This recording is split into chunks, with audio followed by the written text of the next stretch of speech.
Here we go. Here we go. Carnival makes an unpopular change. There's an outcry. People speak out about the change, and then Carnival changes the change. That's the way it's supposed to. Hold on.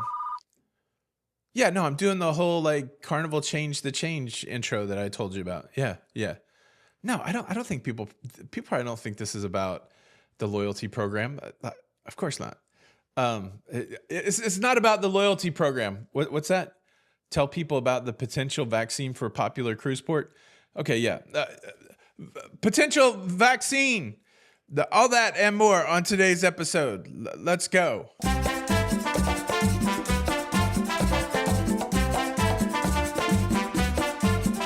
Hey, what's up, everybody? Welcome to La Lido Loco. Welcome to the Cruise Show.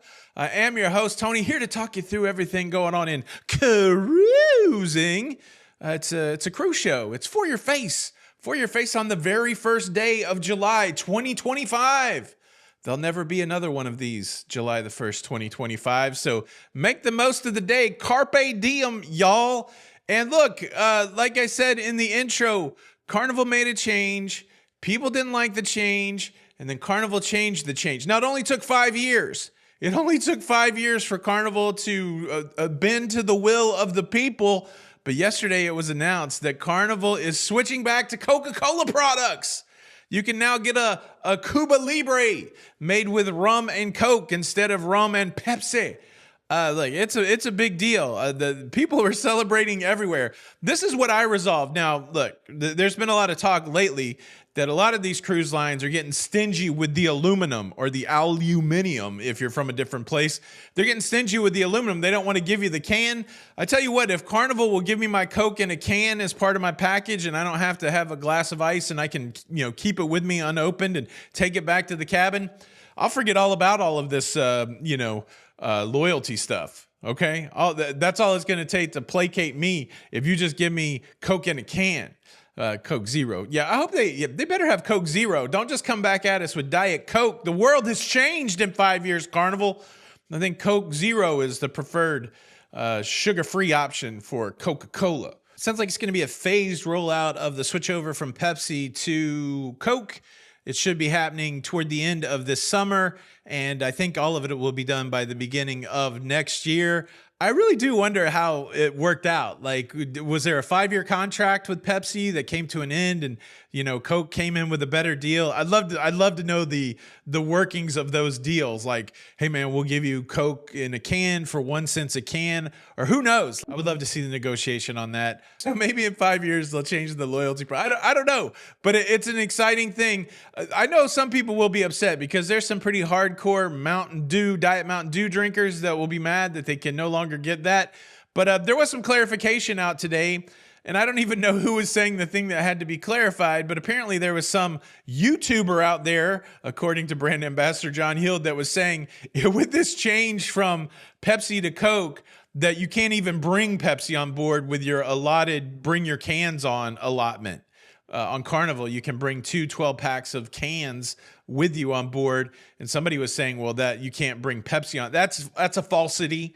That's not true. You can bring the Pepsi products on board. But at the bars, rejoice, everybody. You can now get yourself Coca Cola and Coca Cola related products.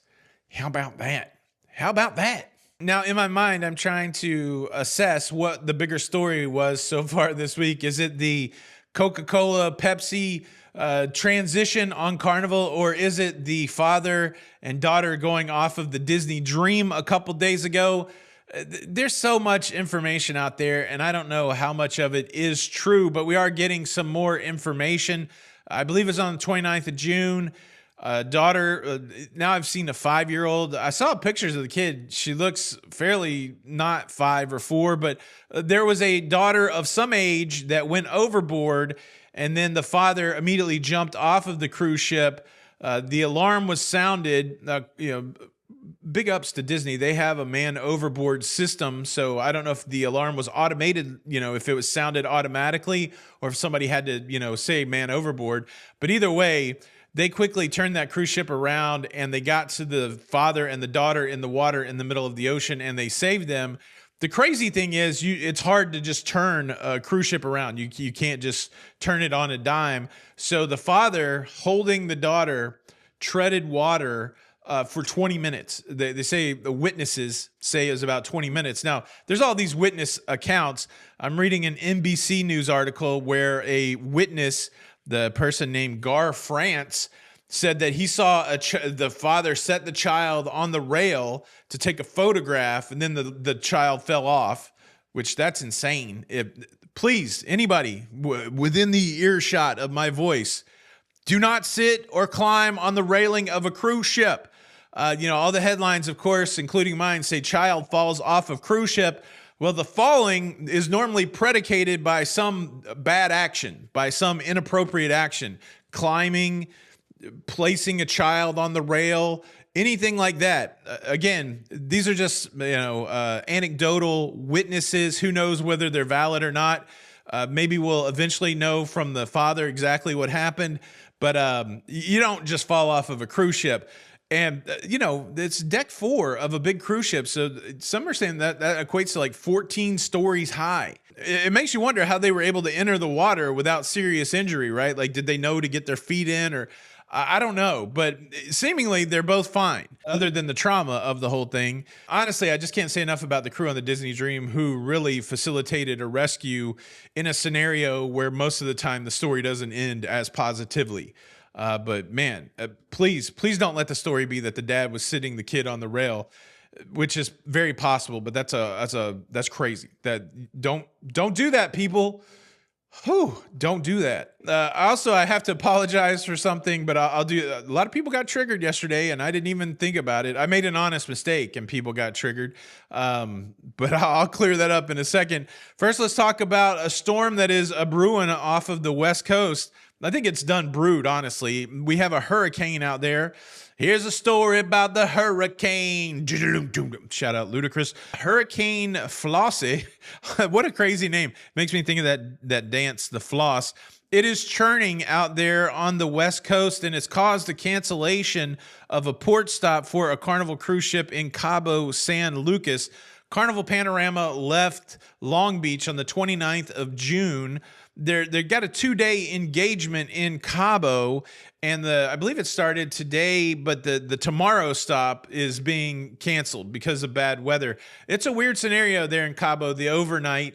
You got 2 days in Cabo, but it's a tender operation. And so you have to take a small boat back and forth to the shore each day. Certainly you can stay the night in Cabo. You can notify the cruise line that you're staying the night in Cabo.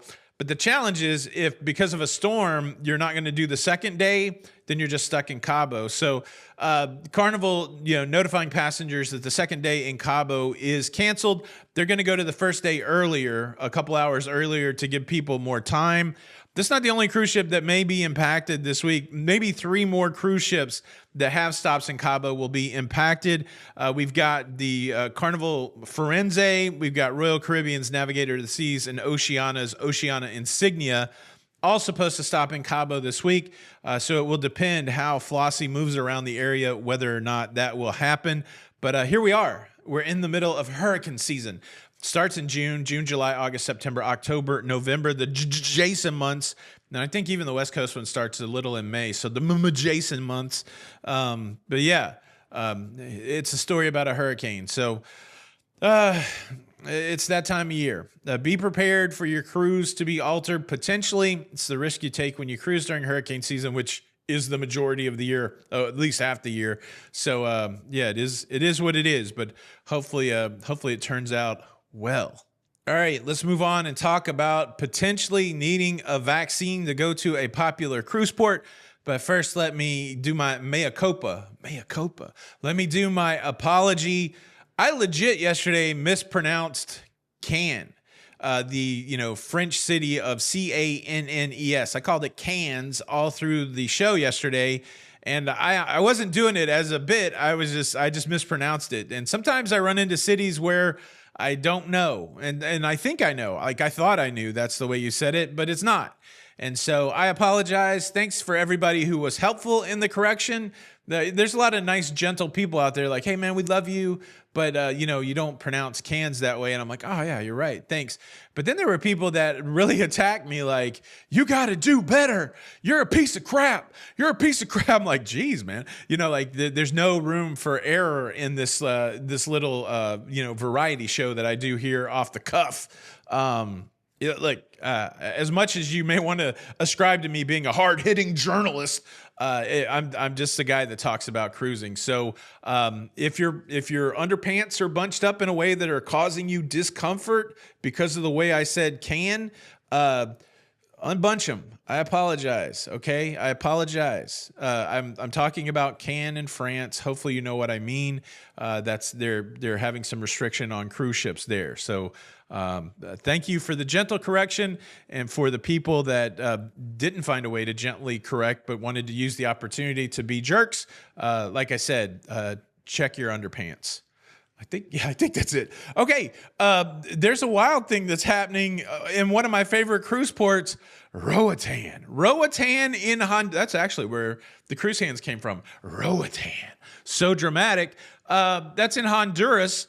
And well, maybe they got a measles problem over there because the Honduran government has said that anybody coming to Honduras by land or sea will have to, prove that they've been vaccinated for the measles.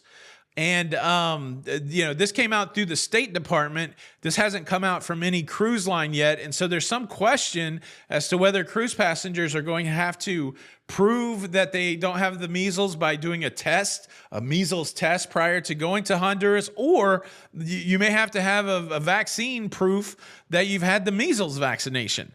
Now, all of the cruise lines, Carnival was asked directly to their brand ambassador, John Heald. He said, no, we don't have a measles, vaccine requirement currently for Honduras, but we're keeping an eye on it. There's a lot of cruise lines that go to Honduras, all the major ones, Norwegian, Royal Caribbean, MSC, Margaritaville at Sea, TUI Cruises, Virgin. All of those cruise lines will be stopping in Honduras. And so if you're on any of those cruise lines, you want to keep an eye on it to see if there is a requirement. It's going to work out one or two ways. Who's walking around with their measles vaccine card? Now, who wants to take I ain't got the measles test?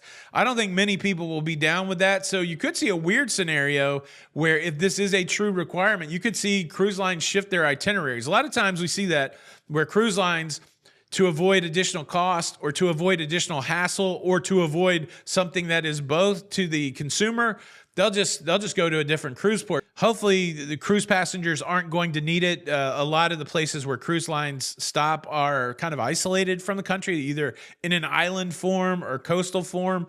And maybe it won't be required, but it's out there and there's been questions about it. I've been pinged about it a couple times. I see some other people talking about it. So that's what I know about the measles vaccination for cruise passengers. Have you heard or seen anything different? Leave a comment below. Now, it is Tuesday, and you know what we like to do on Tuesday? We like to have our live shows. We've got our exclusive Patreon live show, 8 p.m. tonight for members of our Patreon community.